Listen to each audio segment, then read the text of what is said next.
Slurpy Dirt my G's, I hope you're all doing well. Today I wanted to do a little video on how you can get the best clean low end possible. I might have done a couple of videos on this topic before, but I think it's always good to do a refresher booster lesson. So the tip number one is use AI generated software to write your music for you. See you later. Nah, just kidding. I've got 7 actually wicked useful tips to get into. So yeah, let's go outside on the balcony here in the Dominican Republic of all places, and let me explain tip number 1. So tip number 1 is we're going to use clean swimming shorts. No, we're going to use clean sine waves to do everything in the low end. This is super important. I'm going to show you in Logic exactly what I mean. All right then, my G's. So it's important to use clean sine waves in your low end, both in your kick drum and in your sub bass. So when it comes to the sub bass, what I'm talking about is the area, that's literally in sort of 40 or 50 hertz range. So if I just go ahead and open up a quick Vital and I'll just pick up like a little basic shapes sine wave. Okay, and we're looking at this low end here. So the main, around 40 or 50 hertz, your main sub bass, it's only got to be a sine wave. It hasn't got to have anything else done to it, nothing else changed to it. You might see a lot of other tutorials on YouTube that talk about, how to make this big and beefy, juicy sub bass. But oftentimes, when they say sub bass, they're actually also adding in all these extra harmonics as well. So at that point, it becomes more than just a sub bass. Yeah, the sub bass is literally just the lowest fundamental sine wave.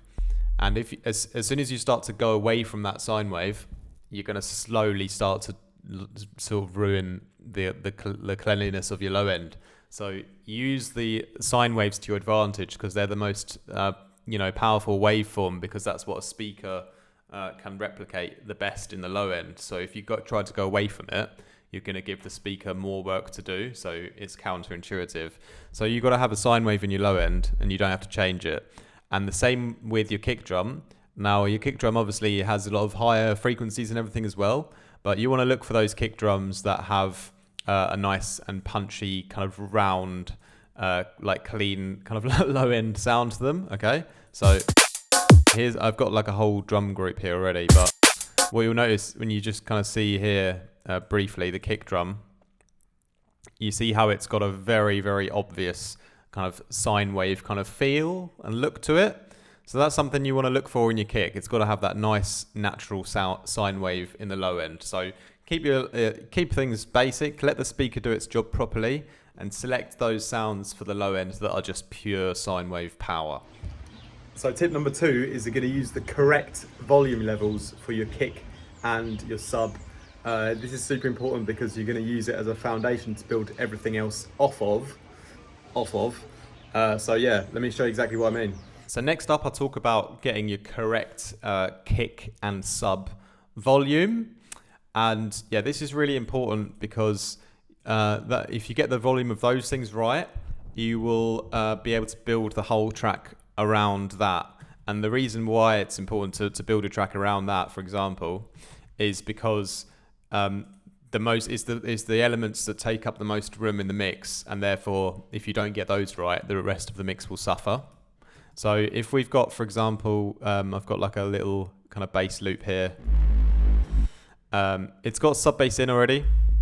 You can hear it more on its own kind of in this section here. Okay. And so my sub, I tend to, as a final output on the master, tends to sit between -36 and -30 in this channel here.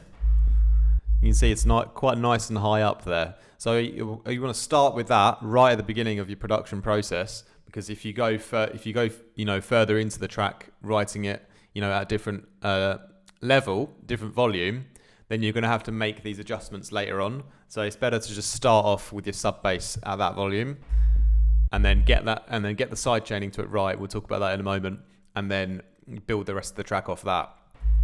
And when it comes to the kick as well, here already I've got this kind of grouped up already, but yeah, this kick here in this drum group, and with any other kick, all I do is to get the right volume is I just push it as loud as it will possibly go into a clipper. So putting on like Camel Crush and then yeah, just really riding it up to 0 and beyond.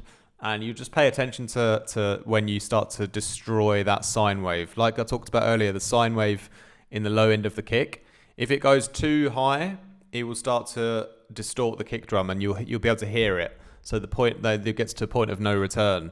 So for me, do it up to the point of that no return. So just before it starts to distort, that's where you kind of keep it, and then you're going to have the loudest kick that you can have. And then in combination with your sub, you've got the two main low end elements, super, super loud. And then you're ready to move on to the next tip. So while I have your attention here, I'd also like to give a shout out to our video sponsor of today, who is Artifact. And he's a nice guy. He's a bit rough around the edges, but he's got a good heart. And anyway, he wants you to subscribe to the channel, as cringeworthy as this is. And I'm going to drop a free preset pack when we hit 3,500 subscribers as well, which we're very, very close to. So thanks a lot for all your support. And yeah, if you also want to take your generosity one step further, you can join Patreon and join my Discord squad of fantastic and like-minded individuals striving to improve their sound and inspire each other. And you can also take one-on-one mentorship sessions with me. For that, you can book in via my website. I have an online calendar that syncs to your time zone. You can plan it in advance, and we can get to work on a one-on-one basis. So tip number 3 is we're also going to perfect our kick and bass sidechain. I normally find that people don't often do this enough, or do it in the most efficient way. And so I've got a little tip that I use, which helps me get that real punchiness of the kick drum coming through. So this next tip is really important, and it's about getting your kick and sub sidechain and your kick and bass sidechain just right. I can't emphasize enough how much people don't cut enough space out of their bass to let that kick come through, because that, like that I kind of said before with the power of the sine wave, you can't give really the speaker two big sine waves to deal with at the same time. You can only do one or the other. So when it's the kick's turn for that sine wave to cut through, you really want to clear out all frequencies almost, to let that happen. That's why I don't even advocate things like dynamic sidechaining for getting a kick to cut through. I'd rather get like as much of the kick to cut through cleanly as possible. That's why I'm a real big advocate of volume shaping, to take out the entire volume of the bass just at the right timing. So the best way to do it for me, and again another reason I don't use the dynamic or compression for this task, is because it's often too slow. So with a volume shaper like the LFO tool here, you can see my keyboard had to reconnect then. You can really like take out the gaps and make sure it's actually doing its job. So I can make these gaps like really, really large, so you'll actually hear like a massive sidechain going on. And I would rather it was this massive overdone sidechain than not enough, to be honest, because it always seems to be the other way around when people don't do it enough. So really cut out the whole volume. LFO tool's great, and you can also adjust the phase here if you've got like some latency, because everything that you use has a little bit of latency. And even if it's just you want to shift the phase a little bit so it happens, slightly earlier, so in reality it's actually happening on the beat, you can do that by shifting the phase here. And another little bonus tip that I will tell you guys that I'd like to do is I like to do a smaller gap on one side chain to really cut out the first part of the kick, like the transient of it. And then I shouldn't be giving all these secrets away. Then I like to do another side chain where I take out a much longer gap to account for the longer tail and body of the kick. But on this one, I'll take the volume off a bit so it's a bit more subtle. So I've got like a double side chain where I'm shaping the dynamic in two different ways. So don't tell anyone I told you that, because that's a tip that helped me a lot. But yeah, also you've got to make sure you do this not just on your sub, but on your actual mid bass as well, because your kick drum takes up the whole frequency range.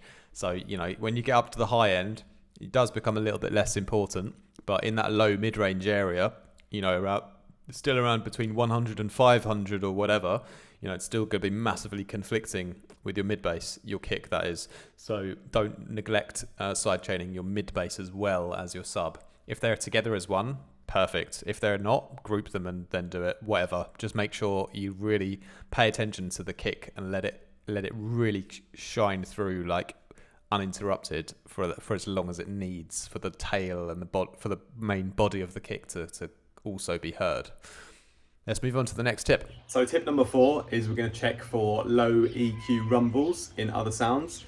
And yeah, it's quite common and basic practice, but still a lot of people just kind of neglect this. So it's just a thing you can check off your list when you're making sure that you can get the best clean low end that you can. So let's have a quick look. So as we mentioned before, we really want to let the power of the sine wave do its job in the low end. So anything that's not the kick or not the sub in that low end has no right to be there. So even if you've got things like leads, and for me, what I've done is I've kind of EQ'd these groups already. But anyway, even if I hadn't, you can see here like there's still a bit of mud down there. So really make sure that you take out all of that mud. If you go up to sort of 70 or 8, or maybe let's say 80 hertz, a nice kind of smooth cut at 80 hertz or 100 maybe, then you know you're really sort of taking out the sub part, which is the most important part here, really. You know, you probably want to keep some character on the mid-range of some of these sounds, but on those groups that are not kick or sub, you've got to at least take out 80 or 100, you know, on everything. And yeah, just to save time, so you don't have to do it in like your whole on every single million of sounds that you've got on your project, I'll group everything up, even if it's just like rest of the sounds, and then I'll do it then.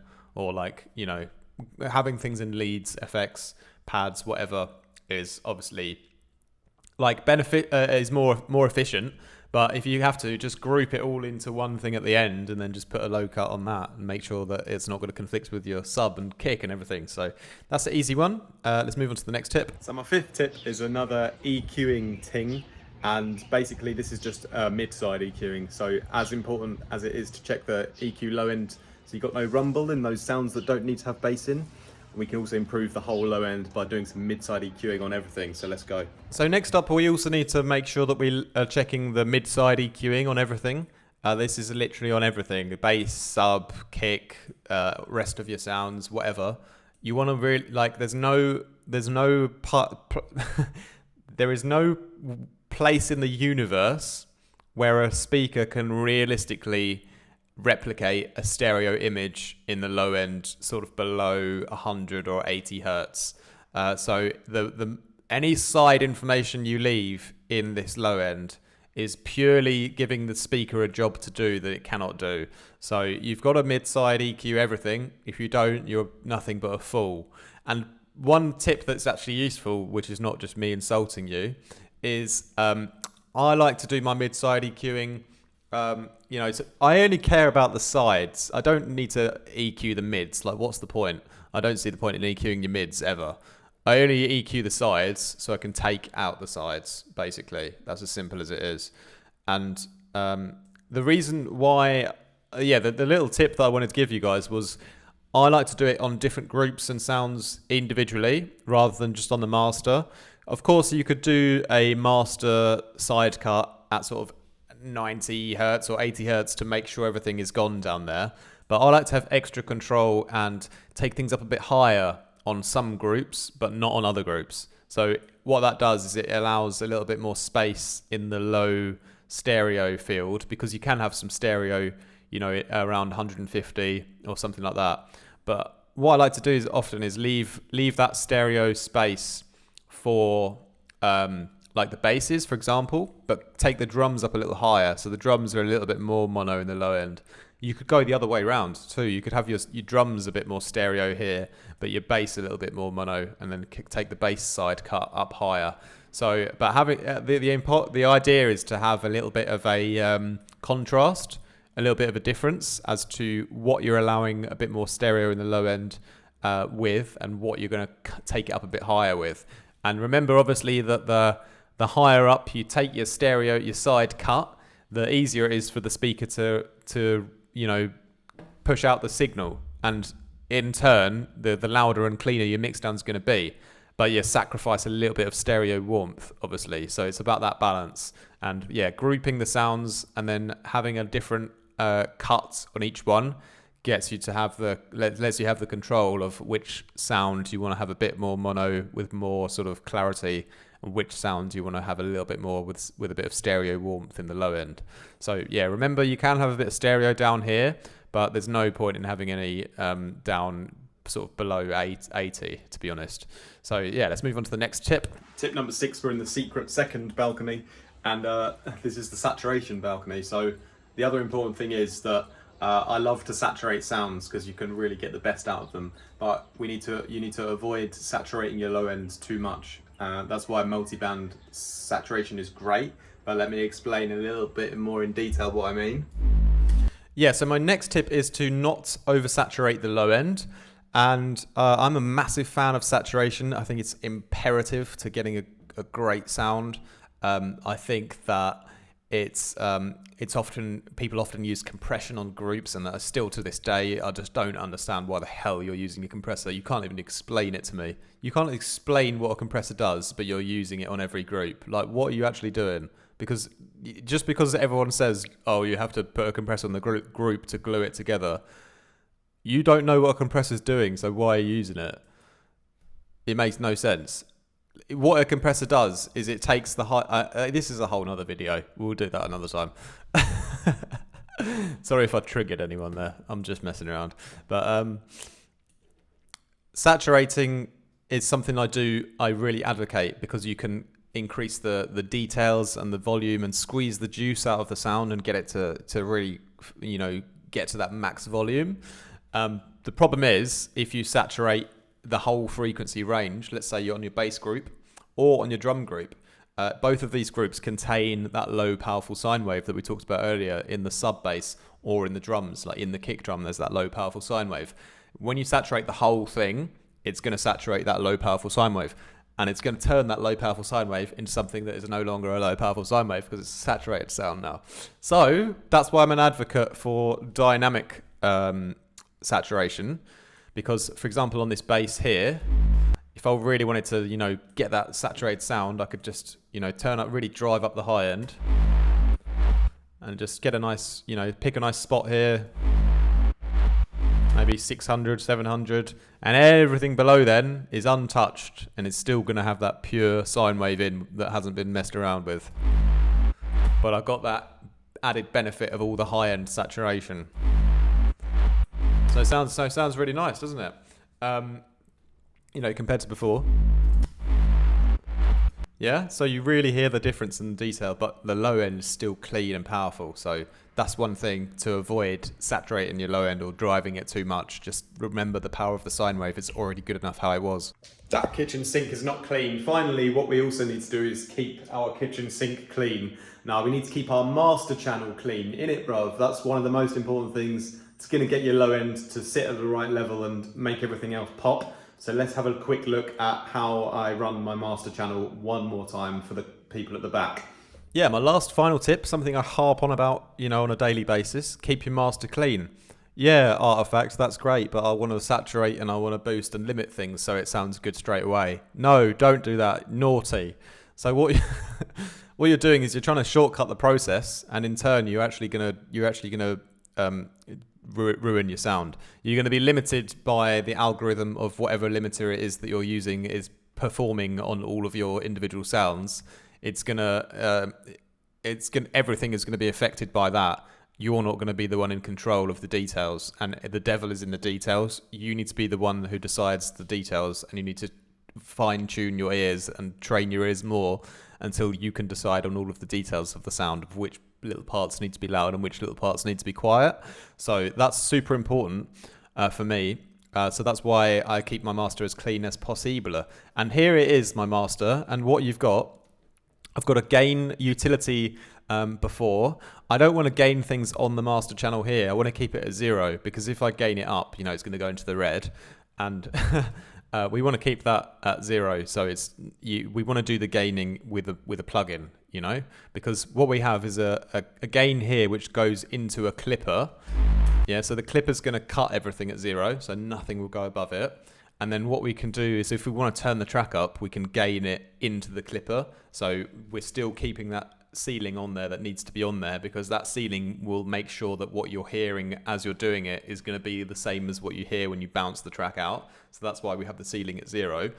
And then if you want to boost it up, squash it up into the ceiling of 0 more, you can. Because remember, you can't go above 0. You can't, Yeah, you can. It will go red, but in reality, you can your track will never be above 0 when you bounce it out. So all you can do is put that ceiling on and see how far you can push it into that ceiling. Okay, so that's why you can have a little gain before your clipper, and this applies to just mixing in general, not just about keeping your low end clean, but if you get your low end at the right volume and you use the power of the sine wave and you don't destroy the sine waves, then again, this is just a bit of extra volume adjustment that is the only thing that needs to be done. It's just a bit of volume adjustment. If you need to boost it up a little bit more here, the whole track, you can. But if you've done it right, you don't even have to do that. You just have your clipper on and that's it. And a little bonus tip, after the clipper, I like to have a little gain again, just a minus 0.01. So what happens then is the track will be like, slightly under 0. So it won't quite be, in the orange or red. It'll be like slightly green still. So that's another thing. And then obviously have my span on at the end. So mastering, check. Final output results. No point having your span earlier on in the chain because you want it to be your sat nav for the final journey. Yeah, you want to use that as the guide of what's happening when it's finished. So that's why you have the span on at the end. So do all those things, and you will have a much cleaner master low end, in my opinion. And sorry if I get a bit hyped up about this topic. It's just that I've been teaching for so long and I've been making videos for so long, and still people come out with these mistakes, which are, there's no problem to make mistakes and keep learning. But I feel like there's people out there that are giving wrong information. I don't know. Like, I'm not saying I'm perfect. Maybe take everything I say with a grain of salt too, definitely. But it's difficult in the internet world where there's so many videos, there's so many conflicting topics and ideas, but this is my take on it, and that's how I achieve my sound. And I've been complimented on my mixdowns and mastering, and I'm just speaking honestly of what I believe is the right thing to do. And just question why you're doing everything. Don't go blindly following a video, even mine, and then just think that's the answer. Like, you have to develop your own intuition when it comes to mixing and keeping your low end clean. So yeah, follow your own intuition. Use the best monitoring system that you can as well. That's going to help you like tenfold. So thanks a lot for watching, my G's. So big ups for watching the video, and if you found it useful, and also if you have anything else to add, I probably missed out a few tips, to be fair. Like, I've tried to think of 7 because it's my favorite number. But if you have any extra like comments or tips, leave them down below, and I'll reply to all of your messages, don't worry. So see you in the section.